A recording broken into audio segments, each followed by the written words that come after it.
Harry's wife. Texts revealed. Hello, I'm H.G. Tudor.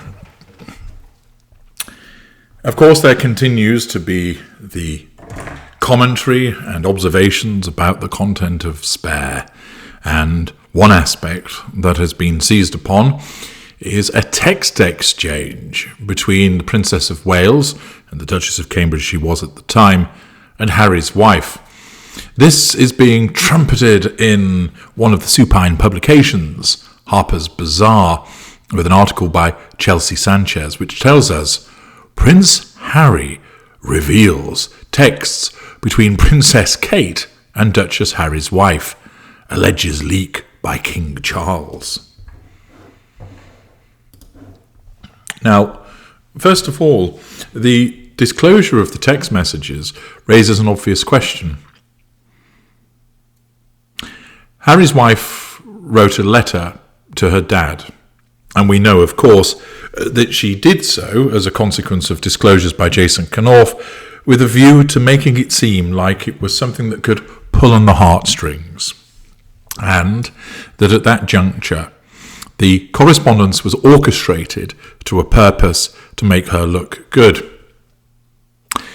Thomas then disclosed the content of the correspondence, and then, with it being printed by the Daily Mail, Associated Newspapers Limited found themselves being sued by Harry's wife in relation to a privacy and copyright claim.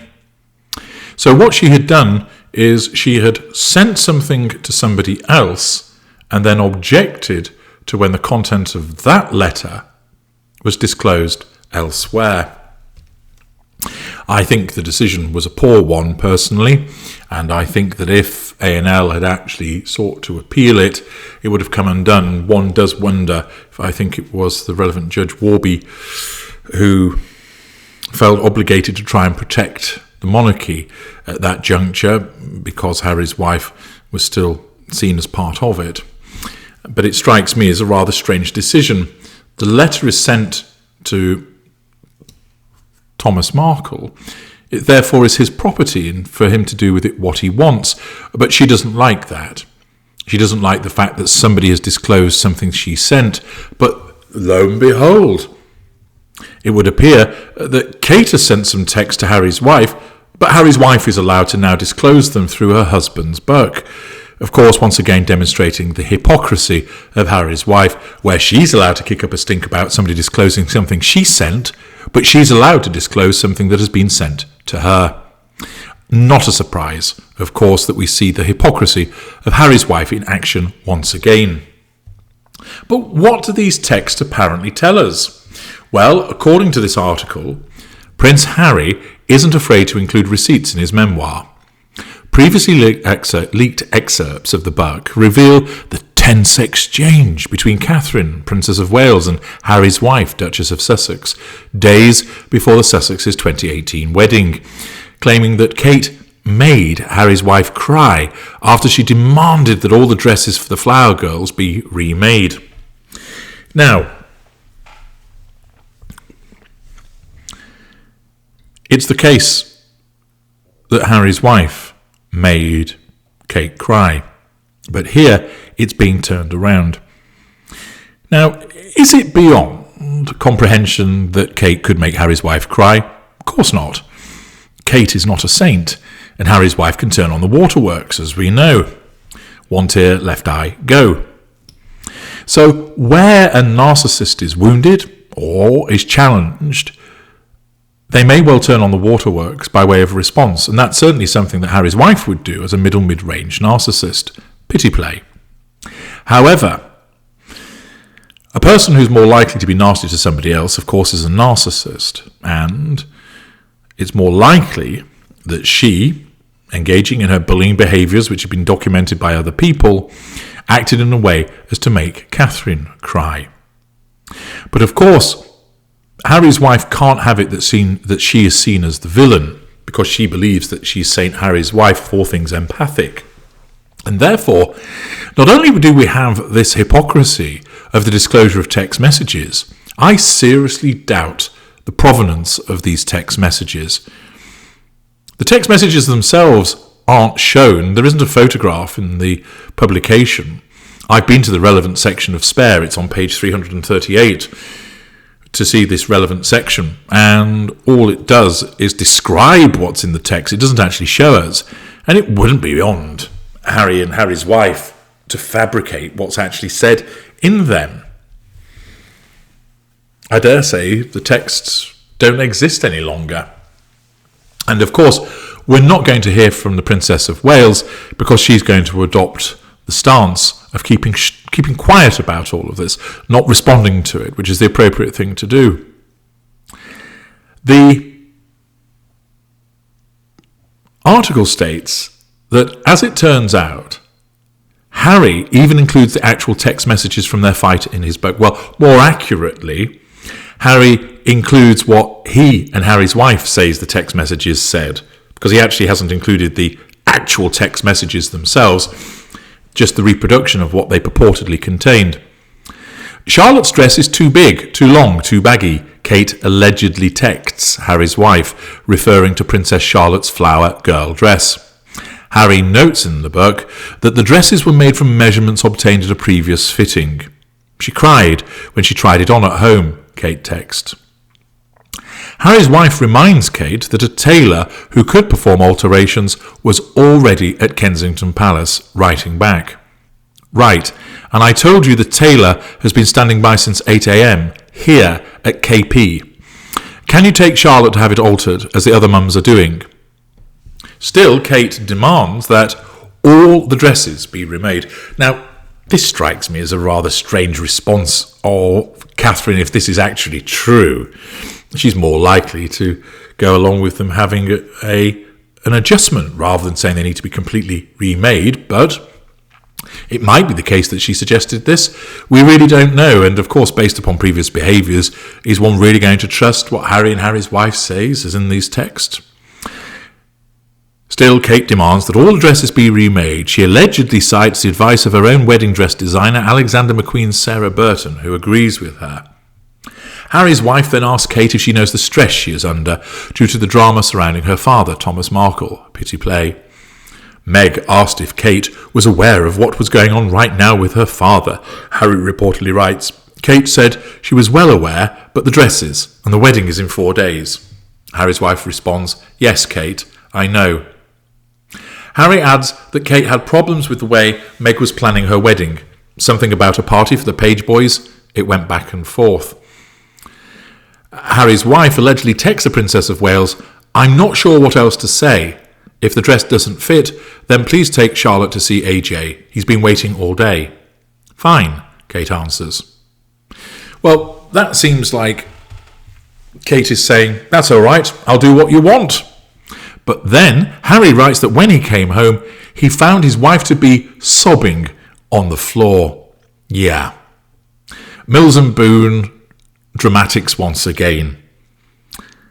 How often have you actually seen somebody sob on the floor?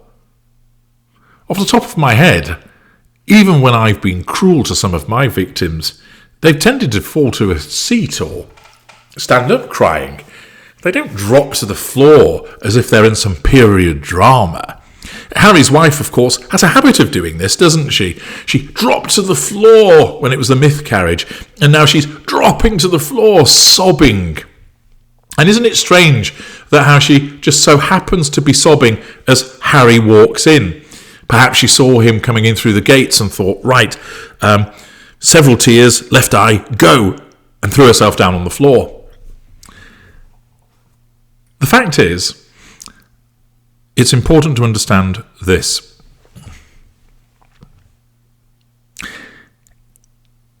If, and it's a big if, Catherine wrote in these terms to Harry's wife presumably was on her own. She wouldn't have burst into tears. Why? It's pointless. There's nobody there to see it. If, and I stress, if Catherine had wrote these texts as alleged, they would have amounted to challenge fuel to Harry's wife. Harry's wife sought to assert control directly over Catherine by saying, do you know what stress I'm under? the tailor's been here at standby, can you come and have it altered? So her responses were designed to try and nullify the threat to control that Catherine was purportedly representing by complaining about the dresses. Now, the point is this. Kate answers with fine. That would show that she was under control, because she's responded with fine. Even if it was a kind of stroppy fine, or even if it was fine, she has signalled agreement to Harry's wife and thus would given her the control. Therefore, the interaction has now ended. Catherine has moved off the radar. Harry's wife has gained control over her. She's on to the next thing. There'd be no reason for her to start crying because there's no further threat. Accordingly, to suggest that she would be sobbing doesn't follow and make sense in the context of the way that a narcissist would respond to this situation. So either none of this happened and it's just another invention which has been injected by the wife in order to make her look good by way of facade management for the purposes of smearing Catherine, or when Harry appeared,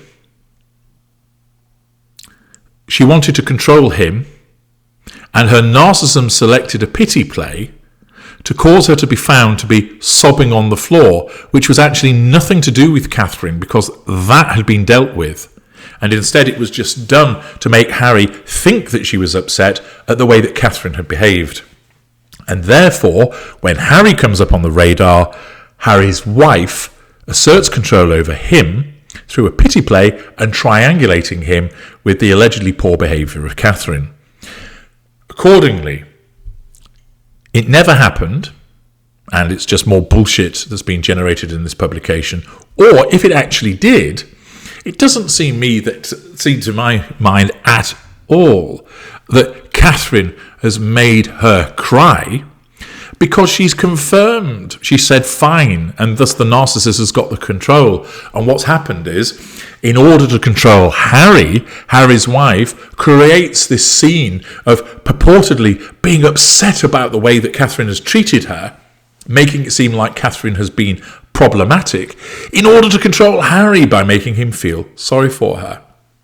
What I think it's actually occurred is that none of this actually happened, and it's a revision of history, because when Catherine divulged that she was upset by Harry's wife's behaviour, Harry's wife is threatened by that control, so she has to revise behaviour to say, no, it was me that was upset, not her. The article continues, when tabloids reported that Harry's wife had made Kate cry months later, the two couples had a secret meeting at Harry's wife and Harry's home at Nottingham Cottage on December the 10th, 2018. Together the four found out that King Charles III may have been behind the leaked story. Naughty Charles. We all gathered in our little front annex, and this time there was no small talk. Kate got things rolling straight away by acknowledging that the stories in the paper about Harry's wife making her cry were totally false, Harry writes. He adds that Kate allegedly said, I know, Harry's wife, that I was the one who made you cry. Bullshit. I don't believe this conversation took place at all for the reasons that I've just outlined in my analysis through the prism of narcissism. When it came to taking action about setting the record straight, Kate became flustered, while William gave supportive-sounding evasions. When they realised that no action would be taken, the Sussexes decided to focus on who leaked the story to the tabloids. We went around and around, Harry continues. The list of suspects became vanishingly small. Finally, Willie leaned back and conceded that while we'd been on tour in Australia, he and Kate had gone to dinner with Pa and Camilla, and alas, he said sheepishly, he might have let it slip, and that there's been strife between the two couples. The admission shocked Harry's wife and Harry. I put my hand over my face. Harry's wife froze. A heavy silence fell. So now we knew, he writes. I told Willie, you of all people should have known. He nodded. He knew. More silence. It was time for them to go. Again, bullshit. I don't believe this for a moment. And this is another revision of history that has found its way into the publication. Now, as I mentioned, the exchange about the dress was at page 338, and it'll be interesting to see if, as people suspect, Moehringer had given up the ghost, so to speak, by that stage. And so as I work my way through Spare, as I'm doing, we'll see if the tone changes, whereby we see less of Meringer's influence and more of Harry's wife. But the fact is, I've analysed the behaviours through the prism of narcissism, and it doesn't stack up as per what Harry and Harry's wife are saying. I'm H.G. Tudor. Thank you for listening.